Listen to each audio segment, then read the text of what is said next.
L'intuition n'est pas un don mystérieux. C'est une compétence que Proust, Einstein et Léonard de Vinci ont maîtrisée pour voir ce que personne d'autre ne voyait. Aujourd'hui, je vais vous montrer comment. Et si on se disait qu'il y a une autre façon de comprendre le monde? Une intelligence différente de la logique pure, hein, celle qui avance étape par étape. A, puis B, puis C. Une intelligence plus globale. Oui, voilà. Une manière de percevoir les choses différemment, de sentir comme des liens invisibles entre les éléments, tu vois. Comme des fils cachés qui relient tout. C'est un peu ce territoire fascinant qu'on va essayer d'explorer ensemble aujourd'hui. Cette espèce d'intelligence intuitive, mais de très haut niveau. On pourrait appeler ça la maîtrise, peut-être. Ce moment où l'intuition et la raison, elles se mettent à travailler ensemble, main dans la main. Et ça vient pas tout seul, ça? Ah non, c'est clair. Ça demande une immersion profonde, totale, dans un sujet, un domaine. Ça se cultive, quoi. Et souvent, c'est en suivant des chemins un peu personnels, des passions, qui peuvent même paraître bizarres au début. Comme Proust, par exemple? Exactement. Prends Marcel Proust. Sa vie, de l'extérieur, elle peut sembler un peu décousue, non? Enfance malade, beaucoup de temps au lit, puis les salons parisiens, les mondanités, des essais littéraires qui mènent pas à grand-chose. Oui, on pourrait croire à du temps perdu. Voilà. Et pourtant, quand on regarde après coup, avec la recherche terminée, on se dit que tout ça, c'était peut-être une très très longue préparation. Ok, bon, alors, décortiquons un peu cette idée. C'est exactement ça. L'idée, c'est d'essayer de comprendre ce que c'est vraiment, cette intuition de maître. Comment elle naît, comment elle grandit avec le temps, et puis surtout, pourquoi c'est peut-être plus important que jamais aujourd'hui dans ce monde si complexe, si rapide, avec toutes ces infos partout. Et voir s'il y a des moyens, des stratégies pour la développer un peu nous-mêmes, peut-être. Voilà. Identifier des pistes concrètes, si possible. Alors, cette maîtrise intuitive, faut bien comprendre, c'est pas juste penser plus vite, c'est autre chose. On a des exemples assez frappants, hein. Bobby Fischer, le joueur d'échecs. Ah oui, les champs de force. C'est ça. Il disait percevoir des champs de force sur l'échiquier, comme s'il voyait des lignes d'énergie, des tensions, anticipant des coups très complexes. Ou Glenn Gould au piano. Avec Bach. Oui, on avait l'impression qu'il voyait l'architecture complète d'une fugue, pas juste les notes les unes après les autres. Et puis bien sûr, Einstein. L'image du rayon de lumière. Exactement. Il visualisait l'univers, pas d'abord avec des équations, mais avec des images mentales très fortes, comme celle-là. Qu'est-ce qu'on verrait si on voyageait à la vitesse de la lumière? Ce qui est fascinant ici, c'est vraiment la différence avec la pensée rationnelle classique. La raison, elle avance comment? De façon séquentielle. A cause B qui mène à C, c'est linéaire, étape par étape, vérifiable. C'est super puissant, évidemment, mais ça a ses limites. Et l'intuition de haut niveau, alors? Elle est holistique, c'est-à-dire qu'elle saisit l'ensemble, d'un coup. La dynamique globale, le flux sous-jacent, on pourrait dire, ce que certains appellent le Tao ou la voix. Elle perçoit comment les choses sont interconnectées, comment ça bouge ensemble. La force vive d'un système, quoi. Mais attention, on n'est pas dans la magie, là, hein. C'est pas un don du ciel. Non, absolument pas. C'est crucial de le dire. C'est le résultat d'une immersion intense, très très longue. On parle souvent de milliers d'heures, 20 000 heures. Mais c'est pas juste une question de quantité. C'est la qualité qui compte. C'est surtout la qualité de cette immersion, oui. La concentration, la pratique réfléchie, délibérée. Et tout ça, ça finit par changer le cerveau, physiquement. Les connexions neuronales se réorganisent. D'accord. Et le point clé, vraiment, c'est que c'est pas l'un contre l'autre. Raison contre intuition, non. Au plus haut niveau, ça fusionne. L'intuition peut donner une direction, une fulgurance, et la raison vient derrière pour explorer, vérifier, structurer, affiner. C'est une sorte de dialogue interne, alors? Une collaboration constante, oui, un va-et-vient. Si on revient à Proust, justement, et cette idée du temps perdu, son parcours est quand même incroyable pour illustrer ça. Une enfance, souvent au lit, mais à lire énormément, à observer la nature avec une précision folle, les fleurs, les paysages. Oui, il avait déjà ce regard très aiguisé. Et puis, jeune, il lit un historien, Augustin Thierry, et là, paf, révélation. Il se dit « Ma vocation, c'est d'être écrivain pour découvrir les lois cachées de la nature humaine. » Une sorte de mission déjà. Carrément. Et après ça, il passe des années à s'immerger dans la haute société parisienne. Mais pas juste pour s'amuser. Il étudie les codes, les personnages, genre le comte de Montesquieu, qui deviendra Charlus, mais avec un regard presque d'entomologiste. Il dissèque, en fait. C'est ça. Il y a son premier livre, Les plaisirs et les jours, un échec. Grosse déception. Et ensuite, il se lance dans un truc super exigeant. Traduire John Ruskin, un écrivain anglais. Ce qui, vu de loin, peut paraître encore une diversion. Exactement. On peut avoir l'impression qu'il papillonne, qu'il perd son temps, qu'il est juste un dilettante. Et pourtant, si on prend un peu de recul, si on regarde ça avec une perspective plus large, ce temps, il était tout sauf perdu. C'était une phase d'accumulation massive. D'intégration ? C'est-à-dire, Sa lecture, c'était pas juste lire, c'était analyser. Son observation de la société, c'était quasi clinique. Une dissection psychologique impitoyable. Des autres, mais aussi de lui-même. L'échec du premier livre, ça l'a forcé à chercher autre chose, plus profond. Et la traduction de Ruskin. une corvée apparemment, Oui, mais une corvée qui lui a forgé une discipline de malade et qui a affiné son style, sa phrase. Et puis il y a eu la mort de ses parents, surtout sa mère. Ça a été un choc terrible, mais aussi un catalyseur. Ça l'a poussé à l'introspection la plus radicale. Donc c'est pas juste le nombre d'années qui compte, c'est l'intensité de ce qu'il faisait pendant ces années. Exactement, c'est la qualité de l'attention. Proust, il était collecté en permanence, même sans s'en rendre compte, à cette vocation d'écrivain qu'il sentait en lui. Chaque détail, chaque conversation, chaque émotion, c'était comme si il stockait tout ça, qu'il l'analysait, qu'il faisait des liens dans sa mémoire incroyables. Un apprentissage continu, même dans l'oisiveté apparente. C'est ça. Une intégration active d'expériences très diverses, mais guidée par cette espèce d'appel intérieur. C'est ça qui est clé. C'est là que ça devient vraiment intéressant, je trouve. Après la mort de sa mère, il s'enferme dans sa fameuse chambre tapissée de liage. Il est face à lui-même, avec ce sentiment d'avoir peut-être raté sa vie. Le doute. Mais en même temps, il a accumulé tout ce matériau pendant des décennies. Et là, c'est comme si tout fusionnait. Toute cette connaissance intime de la société, cette psychologie hyper fine, les souvenirs d'enfance, la discipline acquise. La mayonnaise prend, quoi. C'est exactement ça. La voix unique du narrateur de la recherche émerge enfin. La structure immense du roman se dessine, intégrant toutes ces couches d'expérience. Son livre devient un monde en soi, où la fiction et le réel se nourrissent. D'ailleurs, il continue d'observer ces modèles, d'ajouter des détails réels dans le roman en cours d'écriture. L'image de l'araignée sur sa toile qu'il utilise est parfaite pour ça. Il sent la moindre vibration dans le réseau qu'il a tissé. Il ressent la cohérence de son œuvre, de l'intérieur. Le parcours de Proust est fascinant. Mais bon, c'est Proust, quoi. Est-ce qu'on peut quand même repérer des stratégies plus généraux, des approches que d'autres maîtres dans d'autres domaines ont utilisées pour développer cette intuition ? Oui, on peut identifier des schémas récurrents. Des stratégies souvent appliquées de manière assez instinctive par des gens qui ont atteint un très haut niveau de maîtrise, même dans des domaines qui n'ont rien à voir. Par exemple, quelle serait une première stratégie ?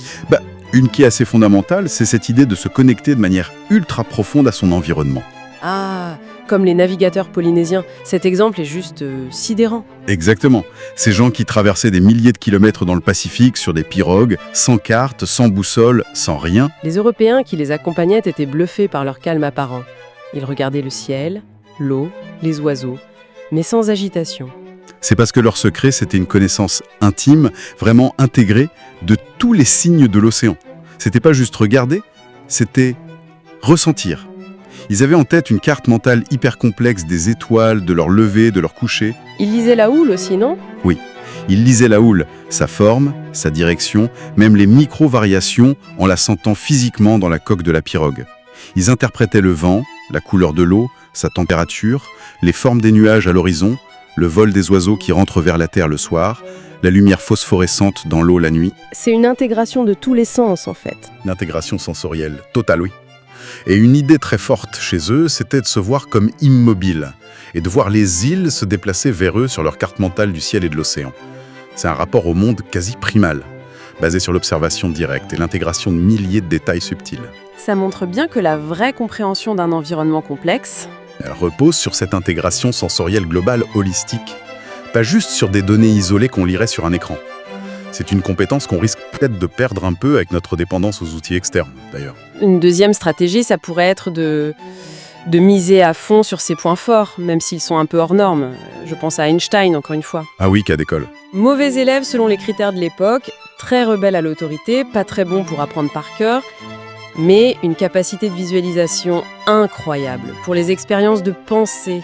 la fameuse question sur le rayon de lumière. Voilà. Et son parcours au début, c'était pas vraiment l'autoroute académique, hein. C'est clair. Einstein, il a fait un choix conscient, ou peut-être instinctif, reconnaître où il était fort, cette pensée visuelle, cette indépendance d'esprit totale, et où il l'était moins, comme pour les expériences en labo. Du coup, il a tracé sa propre voie.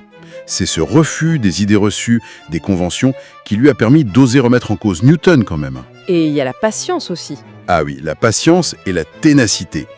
10 ans à ruminer le problème de la relativité, à jouer avec ses images mentales, jusqu'à ce que l'intuition géniale finisse par jaillir et tout débloquer. Et c'est pas un peu risqué comme approche, miser sur ce qui nous rend différents, alors que souvent on nous pousse plutôt à rentrer dans le moule? C'est une excellente question. Bien sûr que c'est un pari. Mais l'histoire montre que c'est souvent dans ces différences, dans ces singularités, que se trouve le germe de l'innovation vraiment radicale. Ça pose une question pour chacun en fait. Exactement. Ça soulève la question importante pour tout le monde.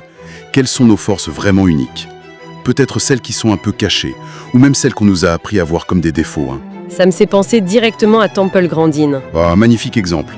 Diagnostiqué autiste très jeune, avec d'énormes difficultés pour communiquer, une hypersensibilité sensorielle, mais en même temps, un lien incroyable avec les animaux. Oui. Et c'est en regardant une cage de contention pour le bétail qu'elle a cette intuition folle, utiliser un système de pression physique pour calmer sa propre anxiété, ce qui deviendra sa machine à serrer.